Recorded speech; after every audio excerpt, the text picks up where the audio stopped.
तो स्वागत है आप सभी लोगों का आईपीओ रिव्यू के और एक वीडियो में। इस वीडियो में हम लोग इन्वायरो इंफ्रा इंजीनियर्स के बारे में बात करने वाले हैं।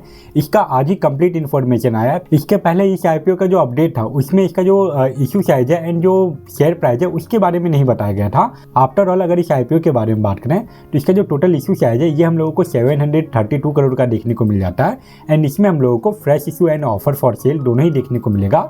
अगर हम लोग ऑफर फॉर सेल के बारे में बात करें तो वो नंबर हम लोगों को ऑलमोस्ट 78 करोड़ का देखने को मिल जाता है। एंड जो फ्रेश इशू है वो 654 करोड़ का है। तो ये जो रेशियो है offer for sale and fresh issue का वो भी हम लोगों को ठीक ठाक ही देखने को मिल रहा है। अब अगर बात करें इसके प्राइस के बारे में तो इसका जो अपर कट ऑफ रखा गया है ये 148 रुपीज़ रखा गया है।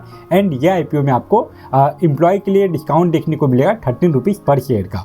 वहीं अगर बात करें इसके लॉट साइज के बारे में तो एक लॉट में आपको 101 शेयर मिलेगा। एंड इसमें बिडिंग करने के लिए जो इसका कैपिटल रिक्वायरमेंट है ये 14,948 रुपीज़ का हो जाएगा।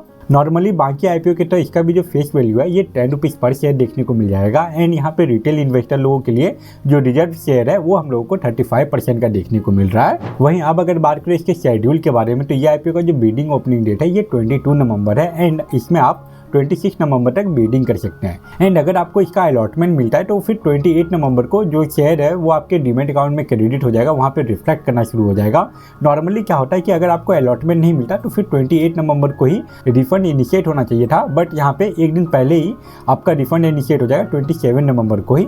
वहीं बात करें इसके लिस्टिंग के बारे में तो उसका डेट हम लोगों को 29 नवंबर देखने को मिल रहा है। तो ये सारा तो हो गया इस आईपीओ का बेसिक इन्फॉर्मेशन। अब चलते हैं हम लोग इस कंपनी के डिटेल के ऊपर कि ये कंपनी करती क्या है।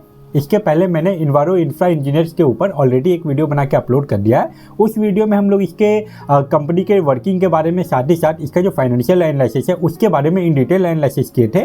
तो इस वीडियो में हम लोग उतना डिटेल में बात नहीं करने वाले। अगर आपको इसके बारे में कंप्लीट इन्फॉर्मेशन चाहिए, ज़्यादा डिटेल में इन्फॉर्मेशन चाहिए तो मैं यहाँ पे आई बटन पे लिंक दे दूंगा, आप उसको भी चेकआउट कर सकते हैं। अब अगर बात करें इस कंपनी के बारे में तो ये कंपनी 2009 में इस्टेब्लिश हुई थी। एंड ये वेस्ट वाटर ट्रीटमेंट प्लांट के रिगार्डिंग काम करती है। अगर इस कंपनी के प्रोजेक्ट के बारे में बात करें तो उसमें हम लोगों को पहले वेस्ट वाटर ट्रीटमेंट प्लांट देखने को मिल जाएगा, वाटर सप्लाई प्रोजेक्ट देखने को मिल जाएगा, साथ ही साथ और भी वाटर ट्रीटमेंट प्लांट के रिगार्डिंग जो भी काम होता है वो सारा को ये कंपनी करती है। एंड मोस्टली इसका जो प्रोजेक्ट होता है वो गवर्नमेंट के द्वारा ही ऑफर किया जाता है।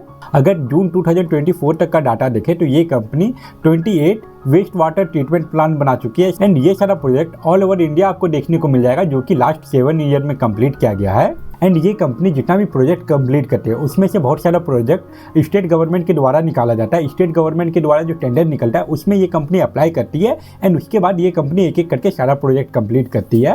एंड ऐसा नहीं है कि ये कंपनी सारा प्रोजेक्ट बना के छोड़ देती है। ये कंपनी प्रोजेक्ट डिजाइन करती है, कंस्ट्रक्शन का काम करती है, ऑपरेशन भी देखती है एंड साथ ही साथ मेंटेनेंस भी करती है। तो आफ्टर ऑल अगर बात करें तो वेस्ट वाटर ट्रीटमेंट प्लांट के रिगार्डिंग जो भी काम होता है, साथ ही साथ वाटर सप्लाई प्रोजेक्ट के रिगार्डिंग जो भी काम होता है वो सारा काम ये कंपनी करती है।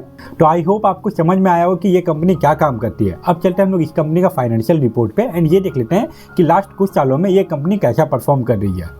तो यहाँ पे हम लोग इन्वायरो इंफ्रा इंजीनियर्स के फाइनेंशियल परफॉर्मेंस पे आ गए। एंड यहाँ पे हम लोगों को 2022 से लेकर 2024 का डाटा दिया गया है। साथ ही साथ फाइनेंशियल ईयर 2025 का फर्स्ट क्वार्टर का डाटा दिया गया है। तो पहले हम लोग 2022 का डाटा को 2024 से कंपेयर करेंगे एंड लास्ट में हम लोग फाइनेंशियल ईयर 2025 का क्वार्टर 1 के डाटा के बारे में भी बात करेंगे। तो अगर हम लोग इसका रेवेन्यू देखें तो जो कि 2022 में हम लोगों को 223 करोड़ देखने को मिल रहा था वो 2024 में इंक्रीज होकर 728 करोड़ से भी ऊपर का पहुंच चुका है।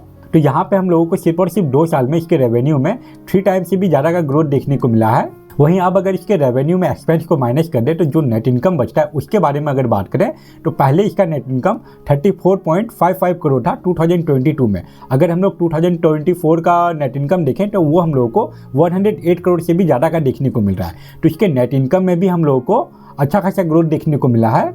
आफ्टर ऑल इसके नेट इनकम में भी हम लोगों को 3 टाइम्स से ज़्यादा का ग्रोथ देखने को मिला है। वहीं अब अगर बात करें 2025 फाइनेंशियल ईयर का क्वार्टर 1 का डाटा तो लास्ट 3 मंथ में ये कंपनी 205 करोड़ से भी ज़्यादा का रेवेन्यू जनरेट कर चुकी है। एंड अगर नेट इनकम के बारे में बात करें तो इसका नेट इनकम हम लोगों को ऑलमोस्ट 30 करोड़ के आसपास का देखने को मिल रहा है। एंड अगर ये पूरा फाइनेंशियल ईयर ऐसे परफॉर्म करते रहते हैं तो इसका जो इस साल का नेट इनकम आने वाला है ये हम लोगों को 120 करोड़ के आसपास का देखने को मिल जाएगा। वहीं अगर बात करें रेवेन्यू के बारे में, अगर ऐसा ही चलता है पूरा साल तो वो भी हम लोगों को 800 करोड़ से भी ऊपर का देखने को मिल जाएगा। साथ ही साथ इसके फाइनेंशियल परफॉर्मेंस में हम लोग प्रॉफिट आफ्टर टैक्स मार्जिन के बारे में भी बात कर लेते हैं। तो पिछले 2 सालों में इसका जो प्रॉफिट आफ्टर टैक्स मार्जिन है उसमें हम लोगों को थोड़ा बहुत गिरावट देखने को मिला है, बट आफ्टर ऑल इसका जो रेवेन्यू एंड नेट इनकम है उसमें इंक्रीमेंट ही देखने को मिल रहा है। अब अगर इसके ओवरऑल फाइनेंशियल परफॉर्मेंस के बारे में बात करें तो वो हम लोगों को काफ़ी अच्छा देखने को मिल रहा है। ईयर ऑन ईयर बेसिस पे इसके नेट इनकम एंड रेवेन्यू में ग्रोथ है, एंड जैसे ये पिछले कुछ सालों से परफॉर्म कर रहा है तो चांसेस बहुत ज़्यादा है कि अभी आपको लगातार इस कंपनी में अच्छा ग्रोथ देखने को मिले।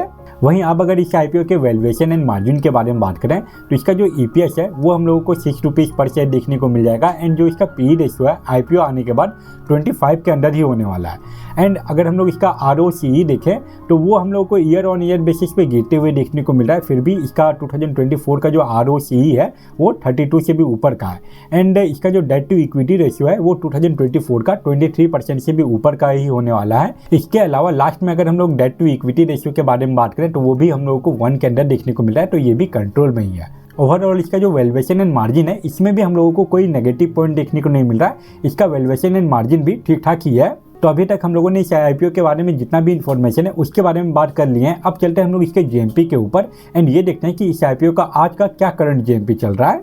फिलहाल अभी हम लोगों को इन्वायरो इंफ्रा इंजीनियर्स के जीएमपी में कोई मोमेंटम देखने को नहीं मिल रहा है। इसका करंट जीएमपी अभी 0 रुपीज़ का है। जैसा इसका फाइनेंशियल परफॉर्मेंस है, जैसा ये कंपनी पिछले कुछ सालों में ग्रोथ कर रही है तो चांसेस बहुत ज़्यादा है कि आने वाले कुछ दिनों में आपको इसका जीएमपी में थोड़ा बहुत मोमेंटम देखने को मिले। जब ये आईपीओ का बिडिंग ओपन होगा एंड इसके जीएमपी में अगर कोई मोमेंटम होता है तभी मैं ये आईपीओ के ऊपर एक अपडेटेड वीडियो लेके आ जाऊँगा। फिलहाल के लिए इस वीडियो में इतना ही। आई होप आपके लिए ये वीडियो यूजफुल रहा होगा, एंड अगर आपको ये वीडियो यूजफुल लगा तो वीडियो को लाइक जरूर करें। इसके अलावा अगर आप इस चैनल पर पहली बार आए तो चैनल को सब्सक्राइब भी कर लीजिए। अब इस वीडियो को यहीं पे एंड करते हैं। Thank you for watching this video.